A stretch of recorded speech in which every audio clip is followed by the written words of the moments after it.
So I came to storytelling in a roundabout way. I was going to be an artist. I went to graphic design school and everything, and then I got an education, then I got into social work, and then I learned storytelling, and that kind of wove everything together. Storytelling is how you understand the big concepts in the world, the big mythic concepts we all need to understand, like where did life come from, why do people die, where did the earth come from.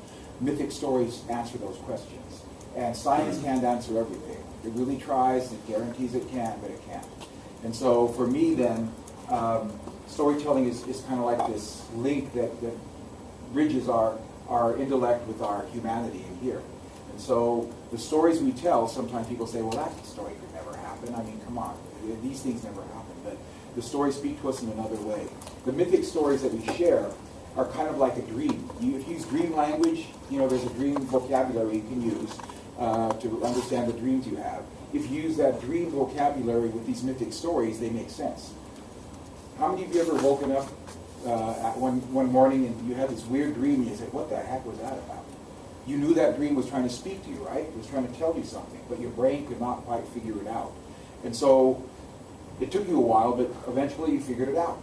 And the same thing with these stories. They sound like a dream. They could never really happen in this world we call reality, but they're trying to tell us something that we have to figure out. That makes sense to you all? Because mythic stories, again, they're not, the word myth now means it's not true. We infer something is a myth, it means it's not true. It's just an old story people used to tell before we became enlightened. And, you probably hear this a lot in Antioch. So anyway, I'll give you an example of a story. And this is a story of how the S'Klallam people, the S'Klallam people, my people, got their name. It explains, well, I'll let you figure out what it explains, all right? So, a long time ago, there was a gathering where all the villages, all the families, all the tribes, they gathered at a place we now call Squim, Dungeness area, Squim. And there was a big gathering of all the tribes. And when there's big gatherings of people, there's always eating and there's always sharing stories and trading. And there were a lot of times games that are being played, contests that are played. And so they decided to have a contest between all the families, all the villages. And laying on the beach, the people there were building a big house. And they needed a big, huge log to be the support beam on the roof. And so the contest was to be which people could lift up the log that was laying on the beach, lift it up, and carry it to the side of the longhouse. And so all the villages came forward, all the people came forward, they all struggled to get that up. They couldn't even lift it a few inches off the ground. It was so heavy. Every village, every people came forward and they tried, but no one could even lift the log off of the ground. Then it was the time of the people who were the hosts of this gathering, and they came forward. They had been watching all of this happen. They came forward, and they all together pushed that log. They rolled that log from the sand into the water. They pushed it deeper into the water until it was floating. Then they got under the log, and all together, the young ones, the old ones, everyone together, working together, they lifted up that log on their shoulders. And they walked out of the water, carrying the log up the beach to the house site.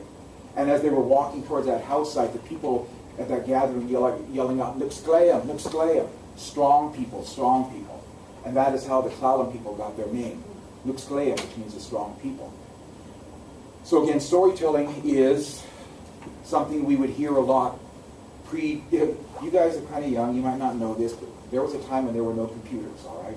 I was there and I saw them. There were no computers. But before there were computers, there was storytelling.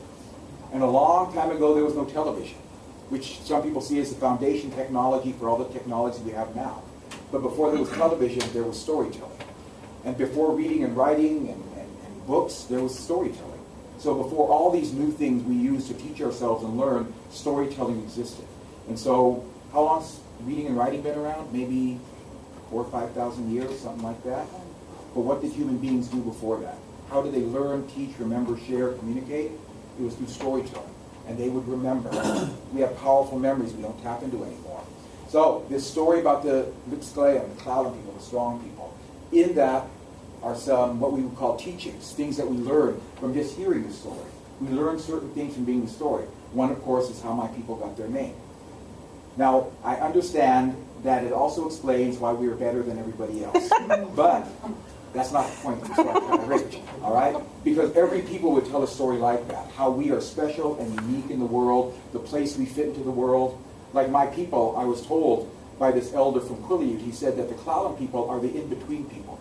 If you know where we're at the eastern side of the Olympic Peninsula. And so everyone who comes traveling in this area goes through S'Klallam land. If they're coming from the ocean to the Puget Sound, they go through S'Klallam land. If they're coming from Vancouver Island to Puget Sound, or back and forth, wherever you travel, you go through S'Klallam land. So he said because of that, the S'Klallam people are the in-between people, the diplomats, the one who help make things happen, who figured out, because of all the people traveling through their land, how to be connectors in that way. And so, again, that's an identity we have. And I believe all tribes at one point had an identity like that.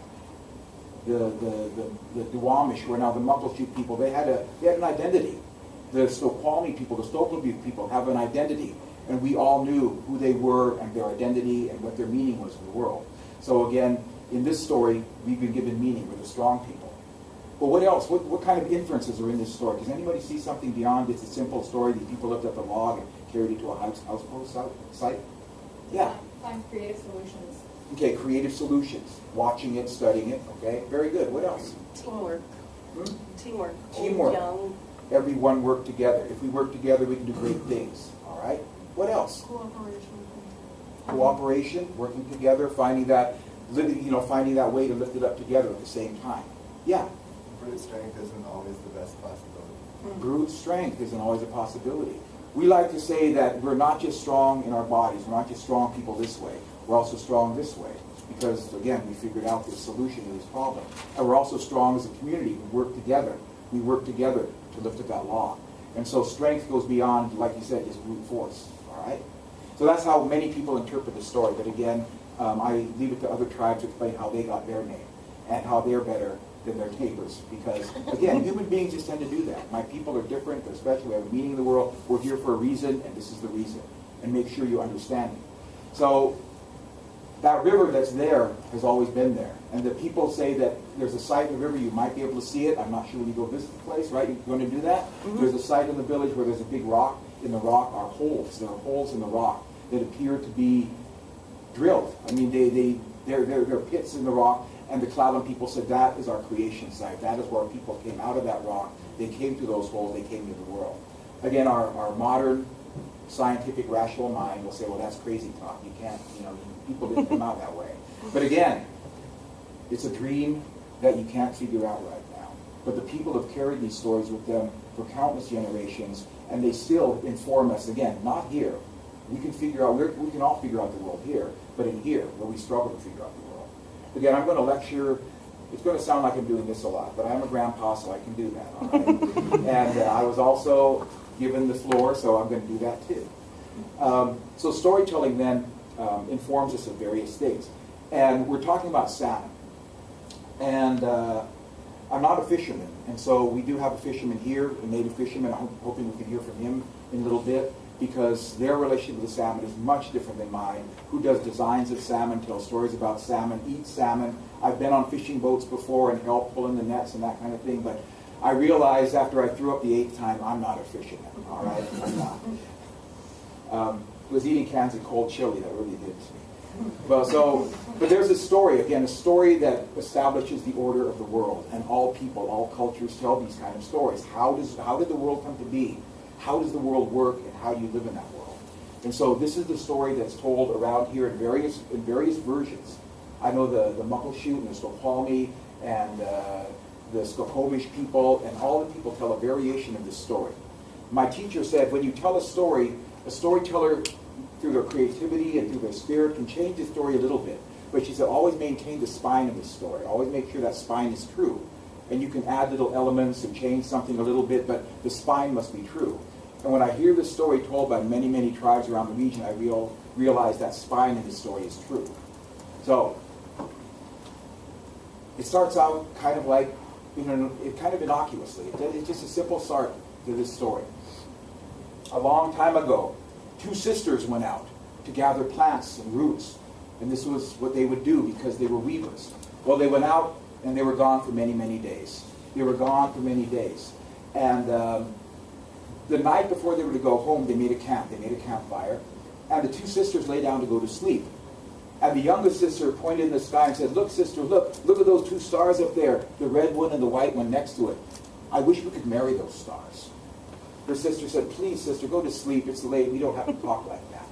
Well, they went to sleep. And when they woke up, they found themselves in the sky world. And they found themselves married to these two stars they had wished upon. The younger sister had wished upon. Now, the red star was a handsome, good-looking, strong young man. And he was married now to the older sister. The younger sister who had made the wish, her husband was a white star. And he was an old, ancient old man with white hair. And he glowed, his eyes glowed, and his eyes were crusted with some kind of crust because of the light of his own brightness, his own brilliance caused his eyes to crust over. And so he was an old, decrepit old man. And my teacher, who taught me this story first, said, be careful what you wish for. So she was married to that old man. They were living in the sky world now, married to stars. And after a time, the younger girl and her old husband, they had a baby. My teacher also said, oh yes, these things happen. And so they had a baby and they called it Star Baby. It was a beautiful baby and it glowed like a little star. It was beautiful. Well, the sisters living in the sky world now, they began to work in the sky world as they had done on the earth below. Every day they would go out gathering plants, digging roots and gathering plants and bringing them back. But they were homesick. They were homesick. They were very homesick. They wanted to go home, but now they're in the sky world. They couldn't even see their home. Every day that they would go out, they were told, they were given very strict directions. When you go out and dig up the plants, only dig up the plants who have roots that spread out. Never dig up a plant that has a root that goes straight into the ground. Only the ones who have roots that spread out, never a root that goes straight to the ground. And so the sisters, they obeyed this order that they were given until one day they decided, what would happen if we do this? And so they dug up a plant that had a root that went straight to the ground. They pulled it out of the ground and they made a hole in the bottom of the sky world. And they looked through that hole, they could see their village below. They could see the river they lived by. They could see everything below, and now they were more homesick than ever. How could they get back to their earth village, to their earth home, to their earth family? Well, every day they would go out and they would gather grass and roots and barks and they would begin to weave a rope. They kept weaving this rope every day. It took them 14 days, but finally after the 14th day, they had made a rope long enough that it came from the sky world and touched the earth below.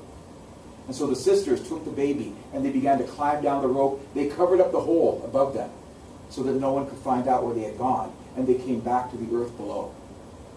And everyone was so happy to see them return, and they were especially happy they brought back a beautiful baby, a little star baby. That big rope that hung from the sky, they called it the Great Swing. And all the people began to use that as kind of a big ride. It was like a big swing. They would take this rope, they would drag it all the way to a mountaintop, they would hold on and swing across the Snoqualmie Valley all the way to another mountain. And then from that mountain they would swing across to another one and another one. It was called the Great Swing. Even the animals joined in. All the animals were doing this as well. All the animals would take the rope and swing across the valley, the Great Swing. One little animal wanted to do it. It was Little Rat. Little Rat wanted to swing on this big rope, but everyone said, no, Little Rat, you're a dirty little animal. You eat all the garbage. Get away from this rope. We don't want you here. Well, Little Rat was angry. And while everyone was asleep one night, Little Rat climbed all the way to the top of that rope, and using his little teeth and claws, he chewed and he nibbled and he tore at that rope until it broke and fell from the sky world into a big pile. That big pile is still evident today. There's a pile of rocks in the middle of Snoqualmie Valley. They call the remnants of that great swing, the great rope. Well, again, the sisters returned to their daily tasks, their normal duties. They were out gathering plants and digging roots and bringing back things to weave and to eat. And so this was their job. They were doing it. But they would leave the baby with this old woman. Her name was Grandmother Frog. She was an old woman, very, very old, and she was blind. And she would hold that baby all day long, singing to it, oh, you're such a beautiful baby. Oh, you're such a sweet little baby. She was always holding that baby. She loved it so much. But someone heard the old woman singing this song, and they came to listen. It was the Dog Salmon people. The Dog Salmon people came, and they heard the old woman singing this song, and they saw that she was holding a beautiful little baby that glowed like a star. And the Dog Salmon people, they wanted this baby. They would take the baby from the old woman. They waited until the old woman, old Grandma Frog, put the baby down on a log. It was wrapped in a blanket. And she took a basket, and she found her way to a berry bush not far away. She was picking berries. While she had her back turned, the Dog Salmon people crept out of the woods, and they went to the baby. They took it out of the blanket. They put in the blanket an old rotten piece of wood, and then they took the baby away. Old Grandma Frog came back, and she picked up that blanket and she was rocking it and singing, "Oh, you're such a beautiful baby. Oh, you smell like a rotten piece of wood, baby. Oh, you feel like a rotten piece of wood, baby." And she let out a scream, and the sisters heard her and they ran back. And they let out screams when they realized the baby was gone. Everyone looked for this baby. Everyone looked far and wide for this little baby, but no one could find the baby. The animals went out, and they searched even further, but they couldn't find the baby. And finally the birds offered. The birds offered to help look. And so Crow flew off, and Crow was gone for a day, and he came back, and he said, "I went to the edge of the mountains, to the foot of the mountains, and I couldn't go any further, but there was a light on the other side of the mountain." Then Hawk said, "I will go further." And Hawk flew off, and he came back, and he said, "I was gone for 2 days. I came to the top of the mountains, but I couldn't go any further." But Crow is right. There was a light on the other side of the mountain. Then Eagle flew off, and Eagle was gone for 4 days, and came back and said, "I went to the other side of the mountains. There is a light there. But this is where the sky lifts up and crashes down. The sky lifts up and crashes down. And I couldn't go any further because the sky would crush me." Then Little Blue Jay came forward. Little Blue Jay is a very smart little guy, and he said, "I will go then, and I will find the baby." And he flew across the mountains and came to the place where the sky lifts up and crashes down. The sky lifts up and crashes down. And so Blue Jay tried to time it to fly across into this other world. He put his head under the sky world, and it crashed down on his head. That's why Blue Jay has a wedge-shaped head today. Blue Jay was finally able to get across to this other world on the other side of the sky that crashes up and lifts up and crashes down. And so, when he got to the other side, he found a young man standing by a river. And the young man was making arrowheads out of stones. He was fletching these arrowheads. And he saw Blue Jay coming, and he'd never seen Blue Jay before. And the young man was shocked, and he threw the little pieces of the chipped arrowheads in Blue Jay's eyes, and Blue Jay was squawking and screaming, "Why did you do that? I've come to take you home. I've come to take you home. You don't belong here." The young man said, "I knew I didn't belong here because the people here have shiny skin and I just have the plain brown skin, so I knew I didn't belong here. I will go back with you." And so the young man, who was now no longer a star baby, he was a young man, he was now Moon. He was still Wall, the Moon. He said to the Dog Salmon people, he said, "I should punish you for what you did. I should punish you for what you did because you took me from my family when I was a little baby. But I will not punish you because you loved me. You took good care of me. You raised me to be a good person. I will not punish you then. Instead, I will honor you. I will honor you. I will put you in the rivers. I will put you in the rivers, and you shall swim up and down the rivers, and you will feed the people to come. The people are not here yet, but I will prepare the world for the people to come." And so what I like to remind people is this being is called Transformer. He's called Moon the Transformer. Moon, he's also called Changer. He has many names. He has a name, Snoqual, and the Snoqualmie people. Their name is actually Stokleview, which means people of the moon. Snoqual, the people of the moon. And you have Dukwaba, the Changer. You have many, many names about this person who came to prepare the world for us human beings. But if you look at this story, because it goes on for another half hour or so, the first act he did as a transformer was to create the salmon, to put the salmon into the rivers. This is the foundation of the culture, the way we look at the world. That was the first act to get the world ready for us, to put the salmon in the river. And so salmon are critical to the view Native people have of the world. There is no world without the salmon. Many people say this in different ways. There is no world without the salmon. There's a term, one word is called, from the Lushootsen language, is ubud, which means the salmon people. This refers to a belief that says that salmon are really people just like us. They live in villages under the ocean. At a certain time of the year, they put on salmon skin and they become salmon. And they return up the rivers to feed the people who live on the land. These are the salmon people, the ones who transform into salmon to come to feed us. That idea of equality, actually superiority, the salmon are much more powerful than we humans are. We're kind of pitiful when you come down to it. This power that they display year after year, season after season, returning up the rivers, that power is so impressive that this is their world. It is their world. It's not our human world. We modern humans believe it's our world and all these things just happen to live in it. But if you really did the examination of the shape of the environment here, it is the salmon's world. It is not our world. And the fact that the salmon are disappearing at alarming rates They're being sometimes just wiped out. They're sometimes being replaced by farm fish. Sometimes they're being, people don't even talk about them anymore. And the place that the role they play in the world, outside of people who really understand how this environment works. And so the salmon then are critical to the identity of people here. Without them, we don't exist. And so we understand that, and that's why Native people are taking so many special efforts to help people understand the meaning of this. One of the things that has always been an obstacle for the past 100 years are dams placed across rivers. And there was a great presentation I saw by an actor. His name was Peter Donaldson. And he was acting out a part of being an old fisherman. And he's a non-native actor. And he had a boat on a stage and a big white board behind him, white wall. And he would draw, very carefully, he was talking, the coastline of the Pacific Northwest, from the northern part of Vancouver Island all the way down to the Fraser River, all the way down to Puget Sound, all the way down to the Columbia River. And then he would drew the rivers from the Columbia going up into the Snake River in Idaho and those places. So he was drawing all these river systems in the Pacific Northwest. And it was beautiful to watch him do that. Then he took another pen and he said, I forget the year, he said in 1908 they built a dam across the Snake River and he cut right across it. And he said, and then they did 7 more dams within the space of 20 years. And then in the Fraser River, they made 8 dams here. And he was showing literally the earth being cut up, the rivers being cut up. And so for the Native people, like the Elwha people, when those dams went up, they fought against them, but they were powerless in that world that created those dams. And so for the S'Klallam people, they stayed with this. I was told since I was a little kid, and the people before me were told when they were children, when these dams went up, we were reminded that when the salmon came to the dams after they were first opened, the salmon would literally bash their heads against the dam, trying to get upstream. They would crack their own skulls. They would die, killing themselves trying to get through that dam.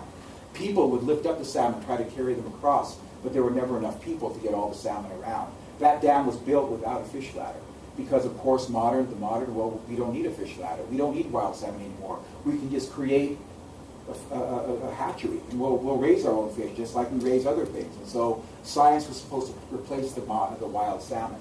And so the Native people remember those stories. I was told those stories in the city. That was how deep the impact has always been to our people. You cut apart this river, you block the source of life, and you kill the salmon that were trying to get up the river. The salmon, you might have heard this, but the fisheries people predicted within a year or so the salmon would start to come back up the rivers. Well, after the dam went down, it was within 4 months the salmon were turning up the rivers. It's as though they were waiting for that river to come back again. And so one thing, I make weird references sometimes. People that know me understand this. But I remember seeing the movie Lord of the Rings. I forget which one it was. But the trees, the Ents, right? Mm-hmm. They went up to the big dam and they're tearing down the big braces hole, and they would say, release the river. And I said, that's us, it's the S'Klallam people. That's all right. So, again, some of this gets metaphorical, but to the Native people it's beyond metaphor. The river is the source of life. If you look at the river, it models how people live their lives. You live according to the life of the river. And the salmon that come up the river, they're proof of all the power that you rely on to stay alive as a human being. I know that one thing I learned was in many, many Native stories they talk about floods coming. Floods are a natural part of the life cycle of a river. They occur sometimes 2 or 3 times a year based on where you're at in the river system and the weather and everything, but it's built in. It's going to flood. Don't build your house right here. Build a little bit higher. And so, but then you get to understand that you see these cycles coming. You see these cycles where when the floodwaters raise, this is in the stories, they refer to this several times. When the floodwaters raise, one world ends. And then the floodwaters recede, a new world begins. Floodwaters come again, one world ends. Floodwaters recede, a new world comes again. You look at the seasons here. You see that when winter comes, one world ends. But then spring arrives, a new world begins. And so the Native people around here, and many places around the world that still are connected with their environment, they see these cycles. They see the return, the disappearance and then return of things. They say that's kind of how life is. And they model themselves after that. They understand the world in that way, which is in opposition sometimes to the Western view of the world where everything's a straight line. You get on this line and you follow it to the end. And that's what life is. And so sometimes we try to explain these things. It's hard to do until you listen to our stories. So I don't know how long you want me to do this part, but 6:30, I can tell one more story. Can I? Okay, all right. I'll tell you one more story then. This has to do with the rivers, because the rivers are important. And there is a place on the Duwamish River where there's a bend in the river. But I'm not going to tell you that story, because it's a little bit longer than And I think that Carrie could probably share, or you guys The Northman's could share that Weir? story. Northman's Fishing Weir, yeah. And you might be familiar with it. But there's another story. It's a creation story of the Stokla Butte. The people I just talked about, the Snoqualmie people who tell the Stokewall story, Moon the Transformer, they tell this story about how the world came to be. It's a creation story. And I really believe creation stories are just crucial to hear from another culture. Because again, these stories explain, in our story we explain how the world came to be, how it works, and how you live in that world. And then you take that model, you apply it to your own life. How did my life come to be? How does it work? And how do I live my life? And so they become models for more and more philosophy, more and more just understanding of how you live in the world. But this one I like for a variety of reasons. A long time ago, there was a little bird. And the little bird's name was Spetoch. And Spetoch is the kind of bird that flies around looking for burnt wood. Now, he's looking for burnt wood because there are certain bugs that eat burnt wood, and he likes to eat those bugs. So you understand why he's looking for burnt wood, right? To find those bugs to eat. Well, when he would find that burnt wood, he would put a little beak in there and dig around. And because of that, his face was always covered with soot and charcoal and dirt. It was always dirty. And when he would get home from being out in the woods all day, the people would say, Spetoch, go wash your face, it's all dirty. And he would say, I cannot wash my face. They would say, don't be lazy, go to the river, wash your face. And he would say, I cannot wash my face. Well, then he fell in love, he got married, now he had a wife. And the first thing she would say to him when he walked in the door is, Spetoch, go wash your face, it's all dirty. And he would say, I cannot wash my face. She would say, please wash your face, everybody's talking about us. And he would say, I cannot wash my face. Well, then her parents moved in. The in-laws moved in. And what do you think they would say when he walked in the door every day? Wash your face, Spetoch, you dirty bird. And he would say, I cannot wash my face. They said, listen, we're your parents. We're telling you, go to the river, wash your face. And he would say, I cannot wash my face. Well, then they said, Spetoch, if you do not wash your face, we will take our daughter back from you. We'll take her back to our village and you'll never see her again. Is that what you want? He said, all right, I'll wash my face. And he went down to the river. They say it's a Tolt River up by Snoqualmie. He started splashing water on his face. And as he splashed water on his face, he was singing a little song. Wash my face, the rains will come. Wash my face, the rains will come. And it started to rain. And it rained, and it rained, and it rained, and it rained harder and harder. And the people noticed the river had risen above its banks, and now their feet were covered in floodwater. And the people said, okay, Spetoch, you can stop washing your face now. But he said, I cannot stop washing my face. And he kept washing his face, singing that song.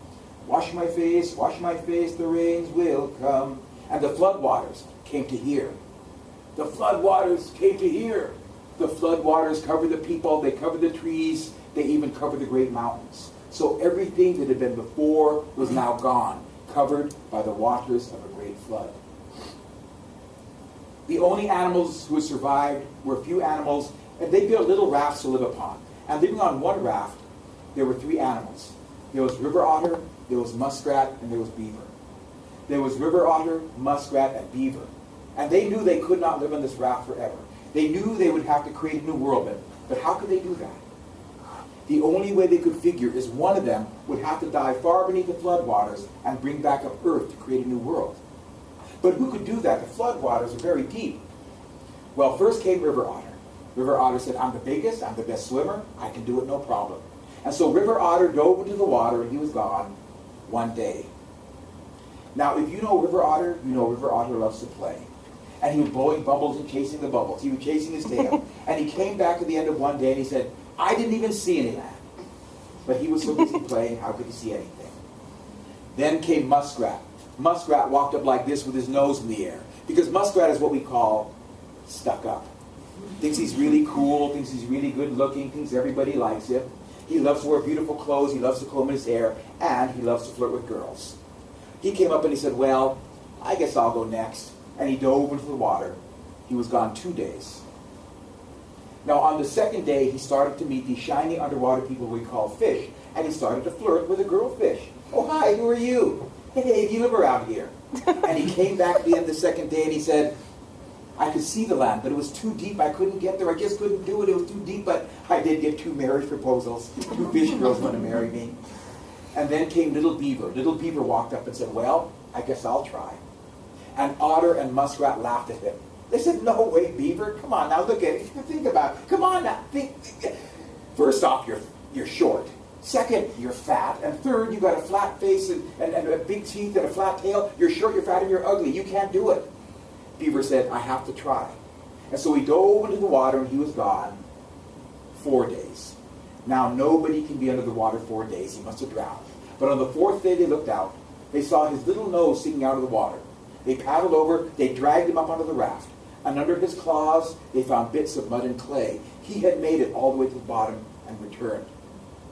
They scraped off the bits of mud and clay. They rolled into a ball of mud. They put it on the raft. They jumped over it 4 times. And after the 4th jump, that little ball of mud began to grow. It grew, and it grew, and it grew, and it covered the raft. It covered the water. It became the hills and valleys and mountains the Snoqualmie people call their home today. So the Snoqualmie people say the world we live upon was created by the work of that little beaver. And that is all. That is the Snoqualmie creation story. And there are variations of that story told around the mountain tribes, the mountain villages, but it is the one that helps us understand how they see the world. And you can see in here floods, right? Floods happen. Floods happen. We account that into our life. But then the flood also represents that one world ends, a new world begins, these cycles that are starting to happen. And so there are many, many other things. There are some deep, to me, mythic psychological stuff going on, and here the true meaning of mythic stories is right all over this story.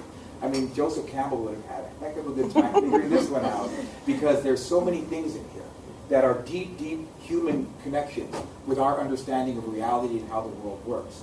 I'm not going to go into it now, because that's your job, to figure out, well, what did that mean? Well, why was that guy stuck up? And why wouldn't that guy wash his face? And again, those are things that, again, with the telling of the story, they reveal themselves to you at a certain point.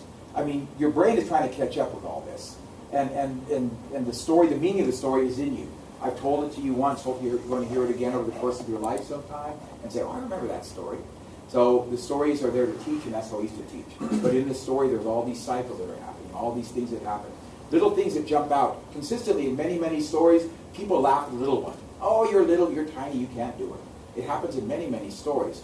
To me, the mythic inference might be something like, we all feel little. Or we disregard people that don't have as much money as us, or don't have as much education as us, or don't have whatever we have. They're less than us. They're little. But the little ones can help. They can do things. In fact, in this story, it was the little, the little bird, the little, all these things. They're the ones that make these things happen. So again, I'm not going to go too much further because I know Valerie has a lot to share. Any questions about the stories I shared with you? Is there any comments, questions? Because I just like to do it. Yeah. I'm going to think on the ball of dirt on the raft that was jumped over 4 times, because I'm very interested in soils and just plants in general and earth, so, and the botanical side of soils. So. Yeah, where did soil come from in the beginning? You know that, Valerie? Where did it first come from? Where does soil come from? Dirt. Where did it fruit? Anyway, it came from it came from plants, all right? See, I got to learn all these things too.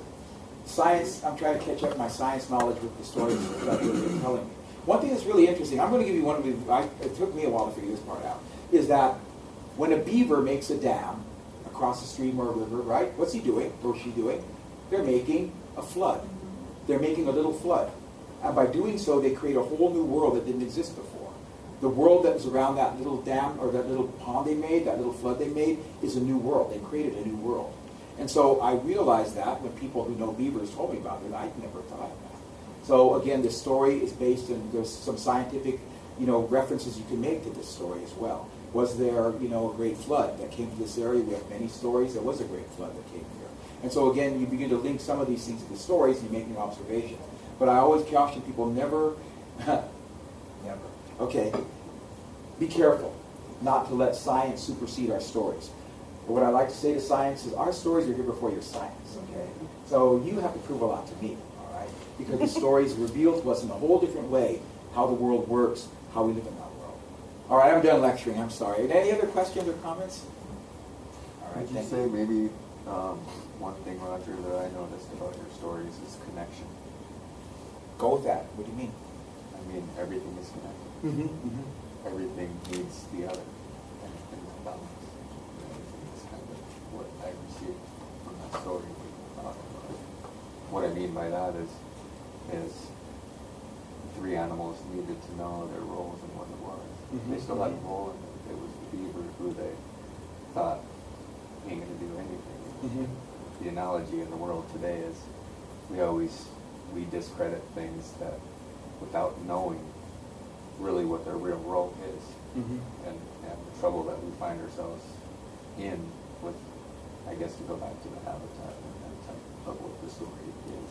Truly understanding the nature of this world we live in. And the rivers, the salmon, just and where you fit in it, where the beaver fits, and just how the beavers create a new world and what we now we call habitat, those types of things for birds and fish and all of that stuff. You refer to something, my youngest son, his name is Rio, he's now a junior in Wazoo. I can't believe it. Anyway, he's my youngest, he's in college. And when he was little, he heard me tell this story many times. When he was about 10 or 11, he said, I like that story. It starts with a little bird, and then the whole world ends. And I said, you're right. That's a good way to put it. But that connection, how does that connection from that little bird get you to the end of this world? And again, that's where the mythic story comes in and says, okay, it's like a dream, all right? Think about it like a dream and talk about it in that way. So, it challenges us to see those things and find our own ways of finding out about them. Sitting down with storytellers and what do you think? What do you think? We do that a lot. But human beings used to be that way. You would reference life to be, you're like that little beaver. You're like that little beaver. Or you're like the little bird that wouldn't wash its face. We knew what we were talking about. We knew what we meant.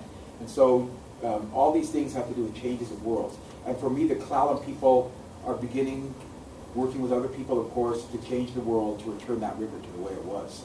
And it has mythic inferences. In the future, what stories will be told about that act of freeing the river, of releasing the forces of life from these northern fishing It river. is. I was even going to say, it's that dam, the ice dam. I mean, the metaphor, or even beyond metaphor.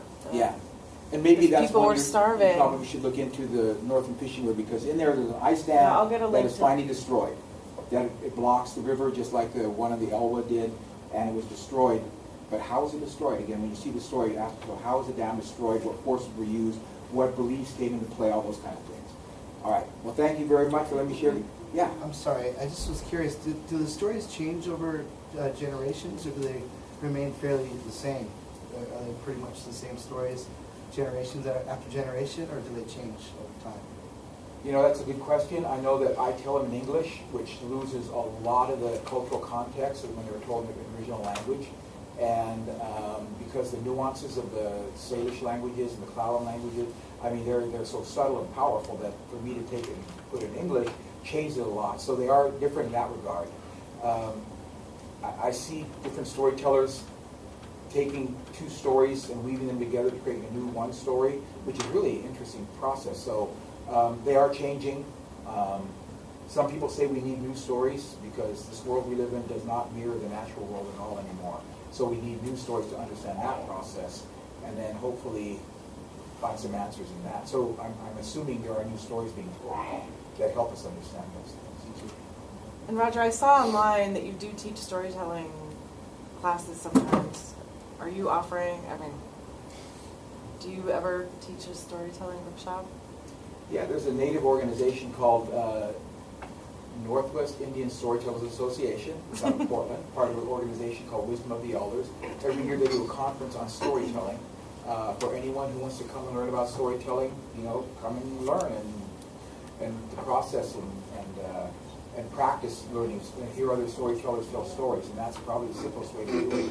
So if you're interested, I can certainly get Carrie some more information about learning storytelling. All right. I have another question for you. Are there storytellers that tell stories, Native American stories, in a community setting where I can bring my kids to bring in a holistic, aspect to their lives? Yeah. What are they? We're trying to pull together a storytelling gathering, and we open our storytelling gatherings to anyone who'd like to attend, because we believe that most of the storytelling, we believe that the more people telling stories, the better off we are as human beings. And so telling our own cultural stories to each other is a good way of helping us connect with each other. So as those things are planned, I mean, I don't think we've done one recently, but I know I go to schools and libraries and universities and do presentations, kind of like this one. There is a Seattle Storytellers Guild. I don't think they bring in stories from a variety of storytellers, so they told personal stories, stories that they imagine, stories from their old culture, so there's all kinds of things. They have a website, the Storytellers Guild. I looked at it a couple times, and they've asked because they would like to see a greater Native presence in that. So there are some things going on, but what you asked is a very good question. I just don't see enough of it in the consciousness of this modern culture saying we need to go back to stories. All right, thank you. Thank you. They do have application at launch, so I went from like maybe 6-8 months ago, something like that. Storytelling, and Paul Wagner, I believe, playing flute. Yeah. Also, and you're in that area. Yeah. Awesome. Do you want to sit here or? Sure. Thank you, Roger. Thank you.